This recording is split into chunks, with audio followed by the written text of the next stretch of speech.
आपने अक्सर देखा होगा कि जब भी हम किसी देसी ढाबा या रेस्टोरेंट पर जाते हैं तो वहाँ के कीमा बहुत ही खुशबूदार और चटपटा होता है। तो आज मैं आपको वो तमाम सीक्रेट्स बताऊंगी जिससे आप घर बैठे बिल्कुल वैसा आलू कीमा बना सकते हैं। सबसे पहले आपने एक कढ़ाई में हस्बे ज़रूरत तेल गरम करना है और इसमें सब्जी इलायची, सिनेमन स्टिक और साबित काली मिर्च डाल दें ताकि खुशबू आ जाए। 3 दरमियाने साइज के बारीक कटे हुए प्याज शामिल करें। पाकिस्तान में देसी खाने बनाने का पहला रूल ये है कि प्याज को हमेशा हल्का गोल्डन ब्राउन करना चाहिए। अगर आप इसे बहुत ज्यादा डार्क कर देंगे तो सालन का रंग काला हो जाएगा जो देखने में बिल्कुल अच्छा नहीं लगेगा। जब प्याज हल्का सा सुनहरा हो जाए तो इसमें एक टीस्पून पिसा हुआ अदरक लहसुन का पेस्ट शामिल कर दें।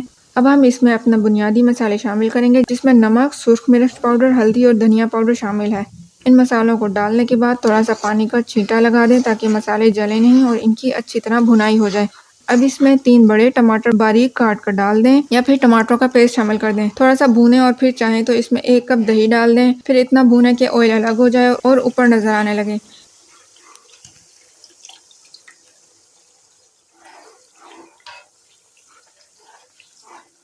इसके बाद आपने इसमें आधा किलो कीमा डालना है, चाहे वो चिकन हो, बीफ हो या मटन।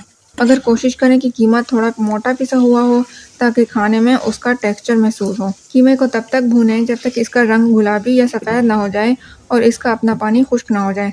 आजकल पाकिस्तान में स्ट्रीट फूड रेसिपीज़ इसलिए पसंद की जाती हैं क्योंकि उनमें मसाले बैलेंस होते हैं और टमाटर की खटास कीमे के जायके को दोबारा कर देती है।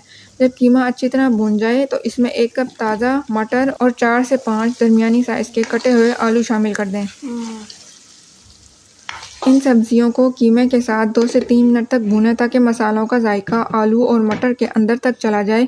इसके बाद आधा गिलास पानी शामिल करें और हल्की आंच पर दम पर रख दें। ये स्टेप बहुत अहम है क्योंकि मटर का ताज़ा रंग बरकरार रहना चाहिए और अगर मटर ज़्यादा गल जाएं तो वो अपनी खूबसूरती खो देते हैं।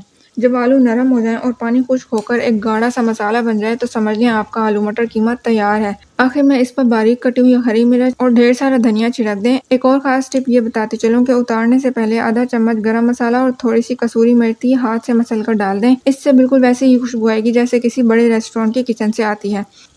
तो ये डिश ना सिर्फ रोज़मर्रा के खानों के लिए बेहतरीन है बल्कि अगर आपके घर कोई दावत हो या रमज़ान में सहरी का वक्त हो तो ये पराठों के साथ बेहतरीन लगती है और ख़ास तौर पर ईद के दिनों में ये डिश बहुत ही काम आती है। अगर आप यूट्यूब पे ऐसी ही क्विक और इजी रेसिपीज़ तलाश करते हैं जो कम वक्त में मज़ा दें तो आप मेरे चैनल को सब्सक्राइब करें और मेरी वीडियोज़ को शेयर कर दें। तो मैं आपके लिए हर हफ्ते ऐसी ही मज़ेदार और बजट फ्रेंडली पाकिस्तानी रेसिपीज़ लाती रहूँगी। तो अपना बहुत सारा ख्याल रखिएगा। अल्लाह हाफिज़।